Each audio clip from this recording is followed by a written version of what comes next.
2000 ஆண்டுகளுக்கு முன்னர் பரம்பு மலையை தலைமையிடமாக ஆட்சி செய்த குறுநில மன்னன் தான் இந்த பாரி. இவரின் கட்டுப்பாட்டின் கீழ் 300 கிராமங்கள் இருந்தன. சிறிய பகுதிகளை ஆட்சி செய்த போதும் மூவேந்தர்களை விட அதிகமாக புகழ் பெற காரணம் அவருடைய கொடைவள்ளல் தான். இதனால் தான் கடையேழு வள்ளல்களில் ஒருவராக சங்க இலக்கியங்களில் போற்றப்படுகிறார். இவனது ராஜ்யம் மேற்கு தொடர்ச்சி மலையின் ஒரு பகுதியான பரம்பு மலையில் இருக்கிறது. அந்த காலகட்டத்தில் மூவேந்தர்கள் சமவெளியில் ஆட்சி செய்தார்கள். வேளிர் குலத்தின் வசம் உள்ள தேவ வாக்கு விலங்கை மூவேந்தர்களில் ஒருவனான குலசேகர பாண்டியன் அடைய நினைக்கிறான். இதில் அவனது துறைமுகம் தீக்கிரையாகிறது.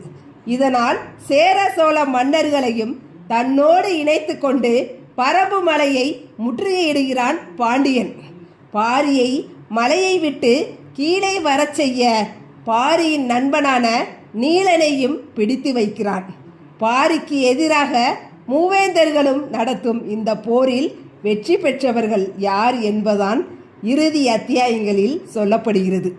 2000 ஆண்டுகளுக்கு முன்னர் பரம்பு மலையை தலைமையிடமாக ஆட்சி செய்த குறுநில மன்னன் தான் இந்த பாரி. இவரின் கட்டுப்பாட்டின் கீழ் 300 கிராமங்கள் இருந்தன. சிறிய பகுதிகளை ஆட்சி செய்த போதும் மூவேந்தர்களை விட அதிகமாக புகழ் பெற காரணம் அவருடைய கொடைவள்ளல் தான். இதனால் தான் கடையேழு வள்ளல்களில் ஒருவராக சங்க இலக்கியங்களில் போற்றப்படுகிறார். இவனது ராஜ்யம் மேற்கு தொடர்ச்சி மலையின் ஒரு பகுதியான பரம்பு மலையில் இருக்கிறது. அந்த காலகட்டத்தில் மூவேந்தர்கள் சமவெளியில் ஆட்சி செய்தார்கள். வேளிர் குலத்தின் வசம் உள்ள தேவ வாக்கு விலங்கை மூவேந்தர்களில் ஒருவனான குலசேகர பாண்டியன் அடைய நினைக்கிறான். இதில் அவனது துறைமுகம் தீக்கிரையாகிறது. இதனால் சேர சோழ மன்னர்களையும் தன்னோடு இணைத்து கொண்டு பரம்பு மலையை முற்றுகையிடுகிறான் பாண்டியன்.